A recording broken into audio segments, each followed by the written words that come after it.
Hello ladies and gentlemen, and welcome back. Well, it seems like deja vu how many times the market is pressuring both the upside and the downside areas. Over the last 24 hours, we talked about the rally, the base, and the rally area. This zone was too much for the bears, and the demand ended up picking it back up. But still, what happens here matters for whether you trade stocks, commodities, or cryptos. So join us as we unpack the markets together right now.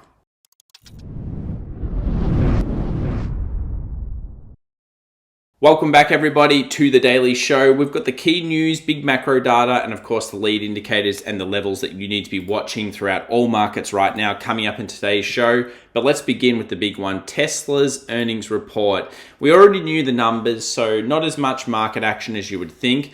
But interestingly, the actual market went positive reaction as soon as it saw the earnings, which were a mixed bag, but of course beat most analyst expectations, and then dropped straight back down to be flat to down before the outlook.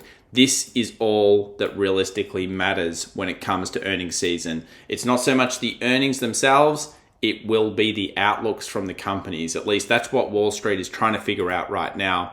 If we jump on over to our Twitter, follow at FX Evolution, links in the description down below. If you want to follow us through any of our socials, I highly suggest to do so. We're sharing a whole bunch of data as well as here on YouTube across some of our other platforms. So definitely join us there. But let's look at the smart money versus dumb money inflow. Basically, the dumb money is us, mostly the retail traders. And in recent weeks, we've seen something a little bit worrying starting to occur.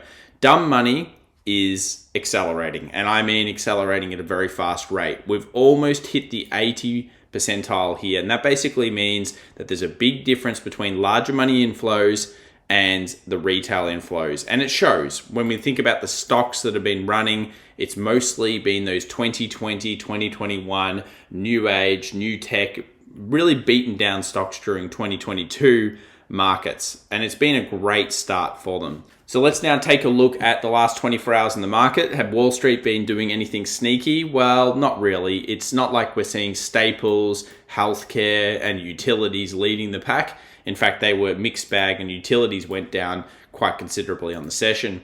If we now look at the last 5 days, it was gold out in front, 6.58%, another strong day for gold through markets. And then of course, communications, semiconductors, materials, and tech. And these are the types of sectors that you usually see going in a recovery, but they usually do also pick up off the bottom.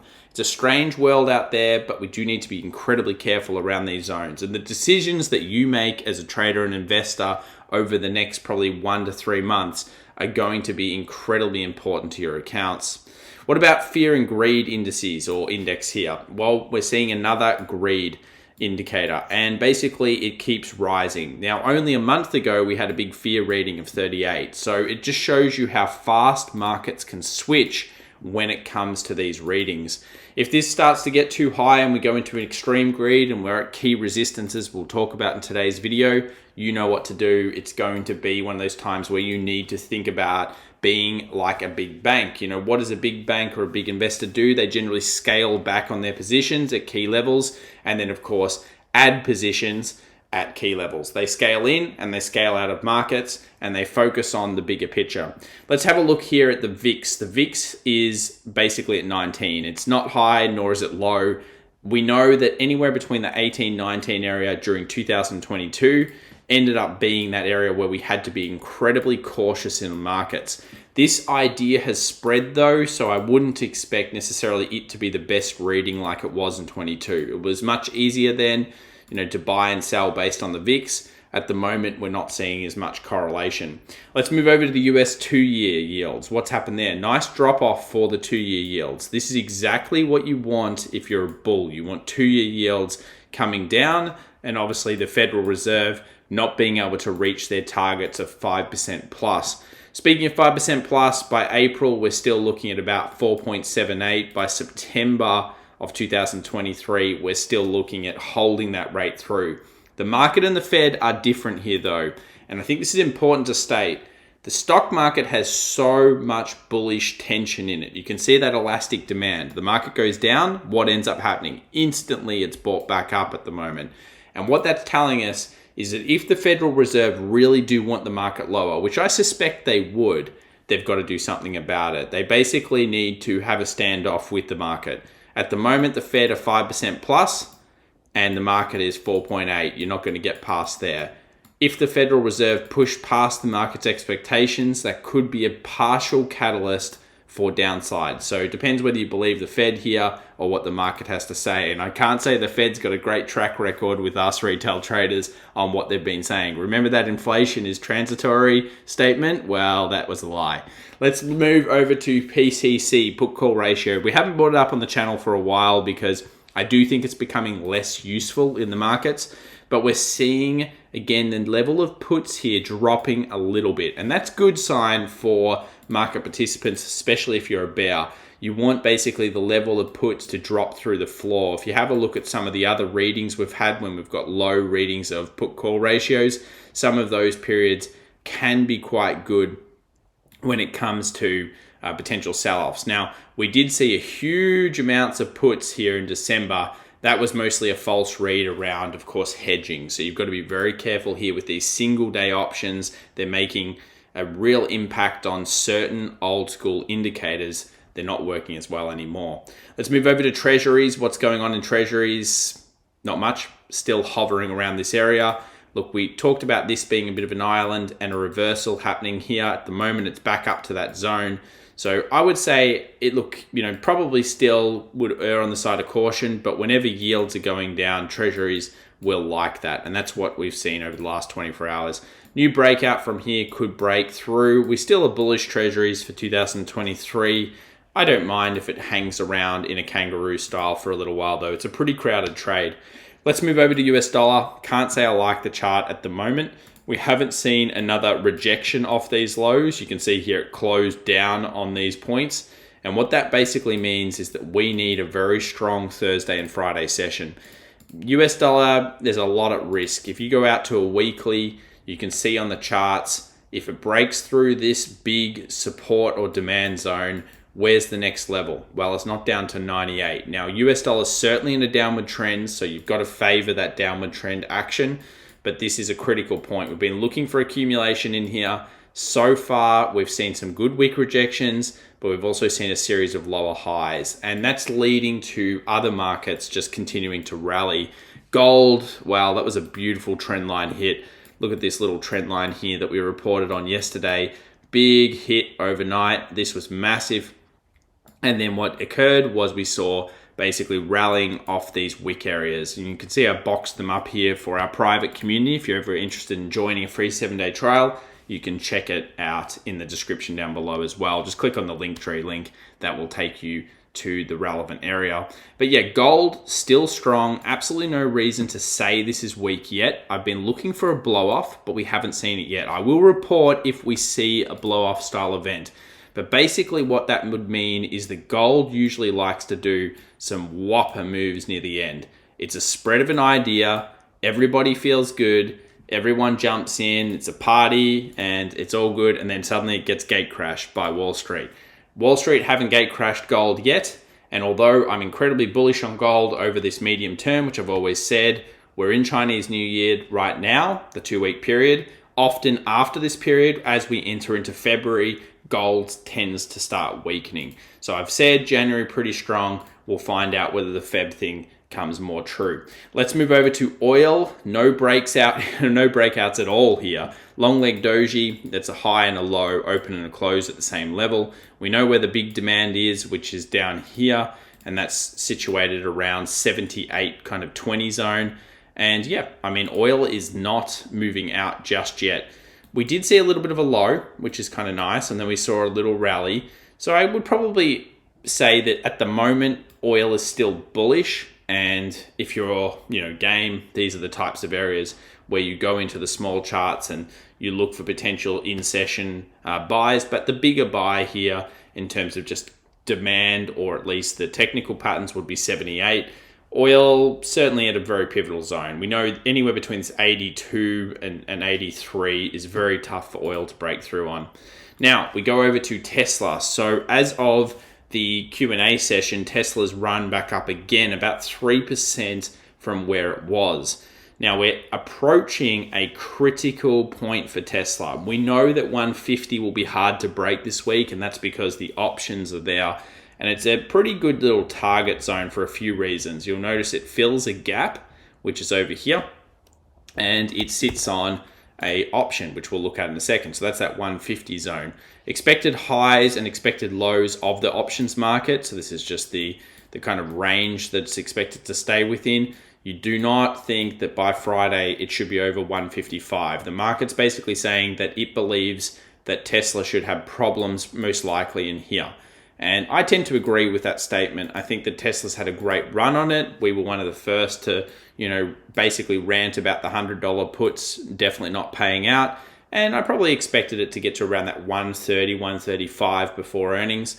It's run a little bit more than that, but that's what Tesla does. Let's have a look at that 150 call. You can see it here, 39,000 units. It's not huge, but look at the call end on Tesla.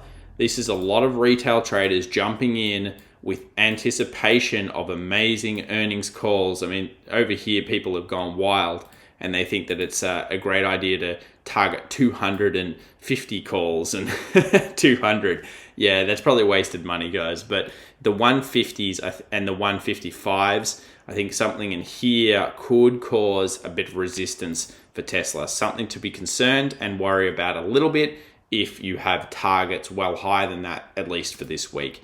Let's move over to Apple. It comes in on the resistance, this downward trend line. Nothing's changed. I mean, it's still a downward trend line. It's still at the resistance and it's hovering through this. Can we get any insights in the smaller time frames? Let's look at the 2 hour. So we've filled the gap, which is in here. So that was the gap that was caused by the Microsoft earnings. And we didn't quite make a new higher high through this. So that might be something that could occur. Imagine if it did this and then went down. That would be very, very sneaky. So I'm looking at Apple. I certainly want to see breakouts across all of these major stocks before we start to say, okay, let's go towards the next level for the S&P. And I would say everything comes down to a 40-40 level at the moment for the S&P based on some of the analysis we've done. Here's NVIDIA, again, incredibly serious resistance or supply zone. It hasn't broken through yet, but that's a big zone. We move over to Google, the downward trend line we discussed.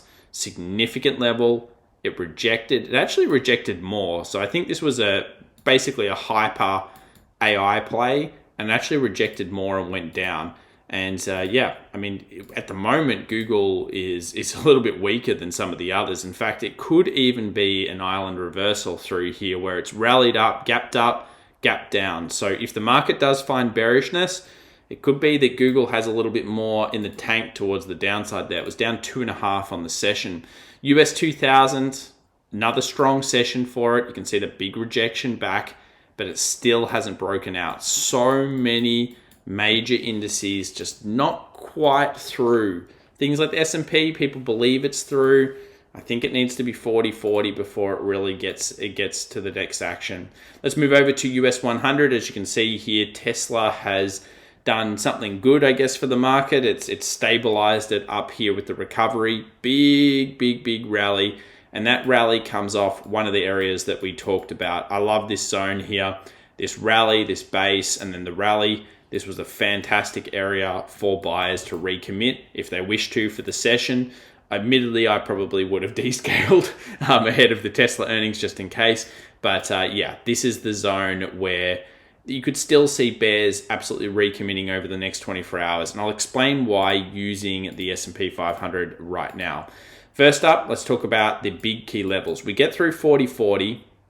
We put another close in. Where's the next level to go to? Well, I think 41.13, the gap fill that's there, is certainly significant. Then if we get through 41.13, we open up something that people will lose their minds if this occurs. And what that is 42.28 and 42.83. Yes, I said that correctly. These zones are all incredibly possible should we put another rally in. This particular rally here off the bottoms is unlike the ones that we've seen before. Generally, during bear markets, this is what you want. Bang, huge V-shape.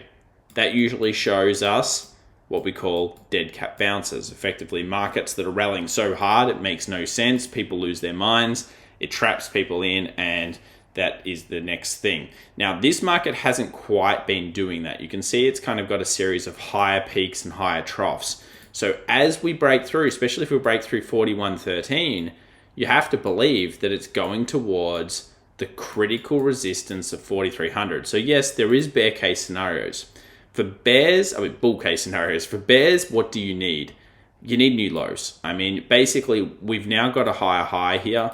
We have to break to these lows. And I think the first step of doing that is to get the weekly down. So if we think about this 38.80 zone, that's going to be a pivotal zone in the future for bears to get control of. If we take a look at the weekly, you can see why. Look at the wicks. So those two wicks in here, closing below those would be massive. It's not going to happen probably this session or the next session, but certainly something to watch. Also, do keep in mind as well, the trend line has broken on the downside. So this is the one that goes through these highs in here.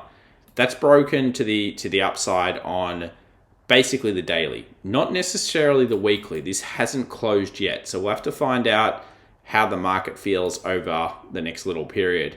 Let's move over to the SPY, expected highs and lows over the next couple of sessions coming into the 27th. We've got a 404 SPY high potential, and we've got a 396 expected low. This 396, 395 area realistically helped us hugely over the last 24 hours to define that base level. So if you go back and watch our previous video, I talked a lot about that definition, basically looking at the expected options, which we have on this channel, so definitely subscribe, and then using them to our advantage. Let's move over to the futures action just to have a look how this all played out. You can see here the base, you can see the area. Now it did go underneath, of course it swiped it, and you had to be active during this period to pick it up. This is often what does occur. And now we find ourselves at this little miniature 2-hour downward trend line. So a lot going on here in the markets at the time of this recording. The bears are going to take control. I generally like to see them actually control it around here. We've already seen that high. The only other option the bears have is if they do take a quick 40-40, they must instantly reject that. Closes above 40-40 to me, expose 41.13. And at that point, I think bears need to take a chill pill because it's going to be a little while before they can get, realistically back into the market, at least from the analysis we're seeing on the table at the moment. It may change, but that's what we're seeing at the moment. So bears really need to recommit themselves in the next kind of 20 points. And bulls, well, you guys just want to break 40-40. That's what you want to do, move to the next level and convincingly smash this trend line out that everyone's been talking about. Let's have a look at the futures action or the options action here moving into the end of the week. So we've got the 27th expirations coming up, and you can see it's nowhere near the amount that we had last week. I think it was like 5 million units. Where are the puts? 390. Where's Max Payne? 397. Where's the market? Above it. So technically the market would prefer to come down if you're talking about making the maximum amount of options from writing, well, maximum amount of money from writing options.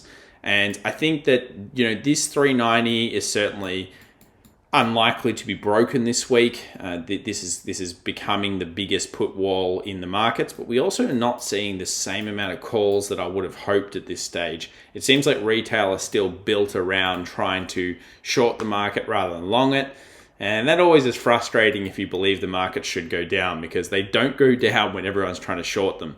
Regardless, we have a 390 and a 395. Both of those levels will be interesting from the support level. Notice 395, where did we hit over the last 24 hours? Always pay attention to it. And I wouldn't be surprised at all if the market just hovered around here, possibly even just broke down and closed around 400. But watch the 40-40 zone if you're trading these markets. Bitcoin is pretty wild. So Bitcoin, we saw Tesla say that they were holding, it looked like their portion still. Bitcoin, you can see I put this little thing down here and it instantly bulled through it and then instantly came back down to the same level. If we take a look at the daily, Bitcoin's not quite there, but it's starting to get up. Well, it basically almost did hit it. It's starting to test this big supply that sits around 24.5 to 25,000. This is a huge, huge test for Bitcoin. And depending on what occurs here, it may have even further psycho rallies on it. but this is a critical point. And because it just took that high as well, you'll want to now go into the smaller time frames and draw out your lows, because you just saw this big rejection come off. If it now takes out these lows, which I'll put a price on here, 22,275, if it now takes those lows there, then you're looking at that real potential for it to do something like this, move down to these lows down here, and then effectively, realistically, be in another bear market if it does get through that zone. So I don't mind this play should it occur over the next 24 hours. That is rejection through the 22,275, a little bit of a rally, sell off down to the 20,500 zone. And then if it does go below that, wow, then we're talking about some serious action on Bitcoin towards the downside. For now, 24.5 to 25,000, a huge resistance zone for Bitcoin as well. Into the news, there's one big bit coming up, and that's got to be the core PCE price index, 8:30 a.m. New York time. As always, guys, if you enjoyed our content, please remember to subscribe, smash that like button, and check out the links down below to follow us on the other socials and all the other stuff that we offer. Thanks so much. We'll see you in the next one.